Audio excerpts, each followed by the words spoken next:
আসসালামু আলাইকুম রহমতুল্লাহ। আমাদের হিন্দা সরকারি প্রাথমিক বিদ্যালয়ে নতুন সংযোজন ঝর্ণা, আমরা ঝর্ণা স্থাপন করেছি। আপনারা এখন ঝর্ণা দেখতে পারেন, আমি একটু দেখাচ্ছি।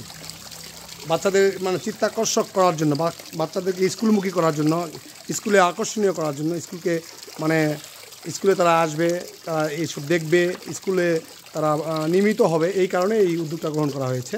তো আপনাদেরকে দেখি, এই আমাদের হলো ঝর্ণা স্থাপন হয়েছে। এই যে পানি ঝর্ণার থেকে ওখান থেকে মানে জগমগ থিওরি উপরে জগে পানি থাকবে, ওখান থেকে পানি এখানে পড়বে। কারেন্ট চলে গেছে নাকি? তারপরে এই যে এখান থেকে পানি পড়ে, এই যে এখানে পানি ছড়া, এখান থেকে পানি উপরে উঠবে, তারপরে ওখান থেকে পানি উঠবে। আবার সামনে যান একটু, আমাদের প্রধান শিক্ষক আসছে, উদ্বোধন করলেন। আর এই কাজে সহায়তা করছেন আমাদের সাজু, তারপরে আমাদের ফাইন সব। আমরা মোটামুটি আজকে উদ্বোধন করলাম। তবে একটু কাজ আছে, এটা খোলা জায়গায় রাখা যাবে না, উপরে একটা গ্লাস দেবো আমরা। গ্লাসটা রেডি করার পর ফাইনালি তৈরি হবে। তো সবাই ভালো থাকুন, সুস্থ থাকুন এবং আমাদের বিদ্যালয়ের শিক্ষার্থীদের জন্য, কোমলমতি শিক্ষার্থীদের জন্য দোয়া করবেন, এই আশা ব্যক্ত করছি।